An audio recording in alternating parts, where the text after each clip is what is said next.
Ito ang reading mo, Libra. Welcome back to our channel. Naway nasa mabuti kayong kalagayan while watching the channel. Sa channel reading, kayo nang bahalang magpalit-palit ng situation nyo sa reading ko.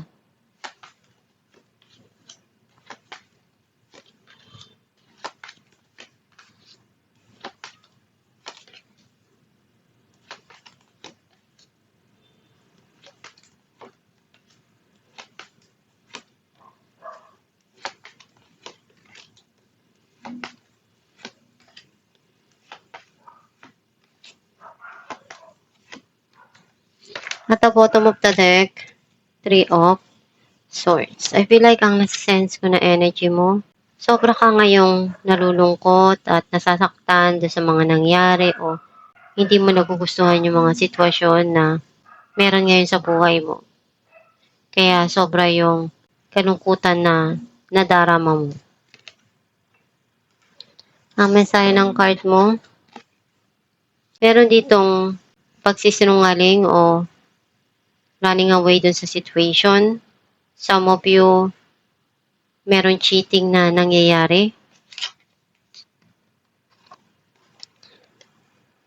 You want to leave it all behind kung ano yung nangyari sa past.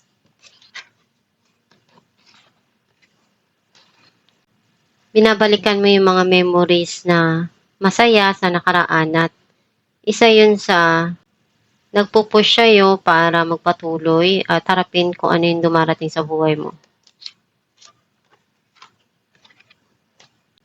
You're still hoping na one day kung ano yung pangarap mo makuha mo.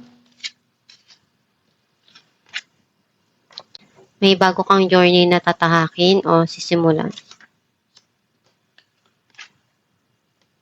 Nandun yung passion mo sa mga ginagawa mo at sobra kang busy ngayon. Magulo pa yung isipan mo, hindi mo alam kung ano yung unahin mo o pipiliin mo. Meron kang hinihiling dito na darating o ibibigay sa'yo. Nagkaroon na ng end yung mga nangyari sa past at ngayon may papasok dito na new beginning sa buhay mo.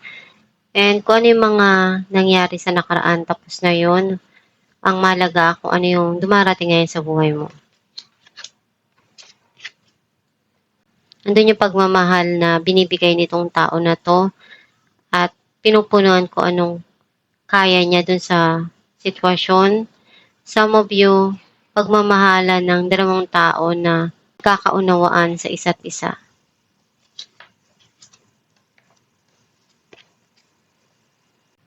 Meron ditong financial windfall or may darating na celebration. Some of you, abundance and prosperity.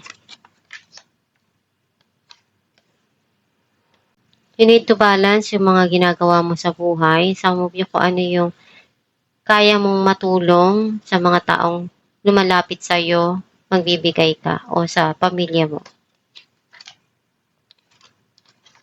Clarify natin ang 7 of Swords. Page of Pentacles and 3 of Pentacles. Meron ka ditong iniisip na paraan na pwedeng pagkakitaan o kung ano yung kaya mo pang maayos sa financial mo, gagawin mo. Clarify natin ang 6 of Swords. 9 of Cups and Queen of Wands. Unti-unti nang maghihil yung mga naramdaman mo o kung ano yung mga nangyari sa nakaraan. Isa yun sa hinihiling mo na mag-heal yung situation at makuha mo kung ano yung gusto mo. Clarify natin ang The Hermit. Knight of Wands and Strength. Naalala mo yung mga nangyari sa nakaraan na sitwasyon na pabalik-balik sa buhay mo na nangyayari.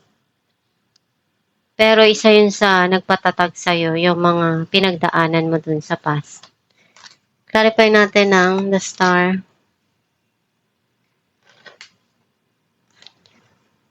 Strength and 5 of Wands.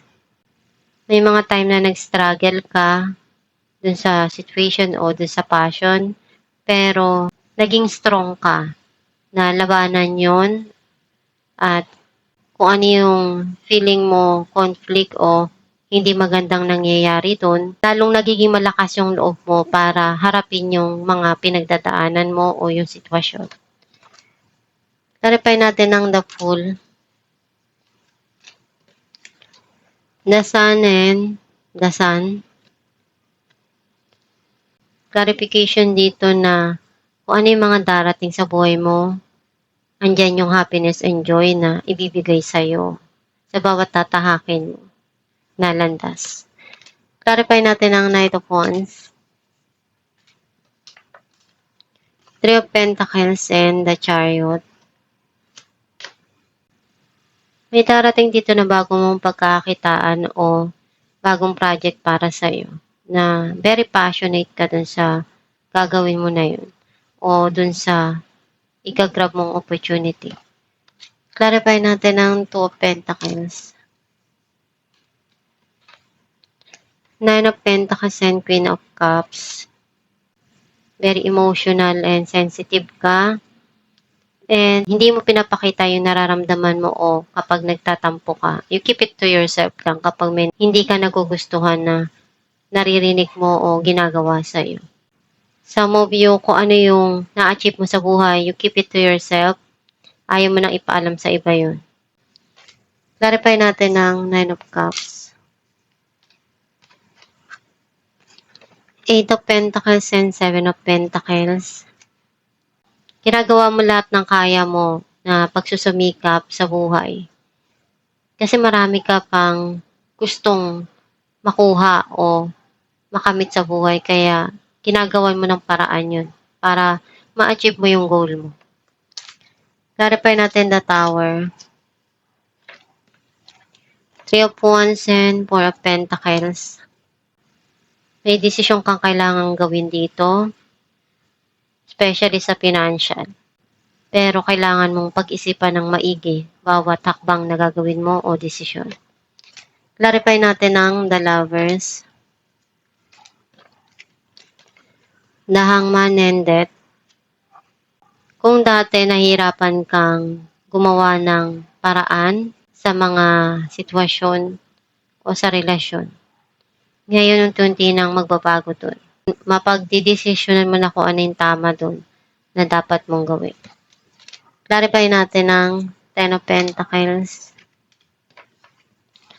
Wheel of Fortune, and Six of Swords.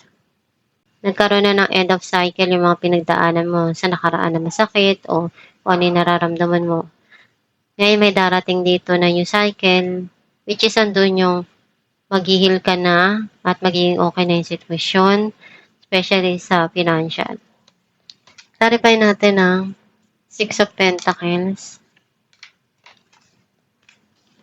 Ten of Pentacles, and Page of Pentacles. You're setting a goal dito na magkaroon ng long-term na financial stability. Kasi inspiration mo yung mga mahal mo sa buhay na makatulong sa kanila. Ang mensahe para sa'yo ng iyong gabay.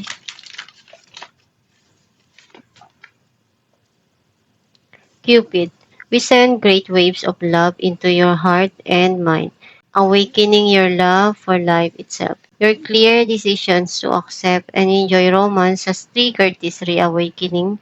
Allow yourself to spontaneously celebrate here in all of its glorious aspects. Ang mensahe para sa'yo na nandyan lang palagi yung gabay mo para tulungan ka sa mga pinagdadaanan mo. Basta magdasal ka lang palagi para magabayan ka sa tamang path na tatahakin mo.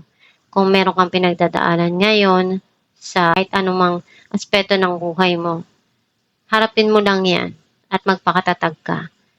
Huwag kang basta-basta magpapadala sa mga nangyayari o pinagdadaanan mo ngayon.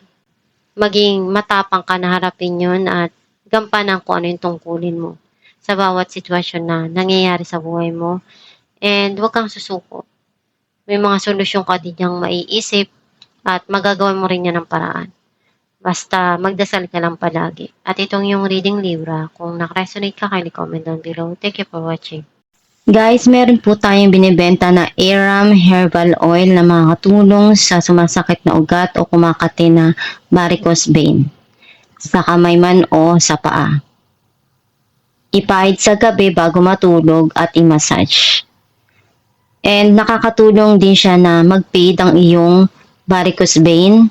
Ipahid 2 times a day at i-massage araw-araw. Gawin mo ito araw-araw para mag-fade yung varicose mo. Kapag masakit yung kamay mo, pwede mo rin siyang ipahid sa gabi at i-massage mo para pagising mo sa umaga, marirelieve na yung pain na naramdaman mo. Pwede kayong umorder sa Shopee or sa Facebook. Meron po tayo dong page na Star Shines. I-message nyo lang yon or mag-check out kayo sa Shopee.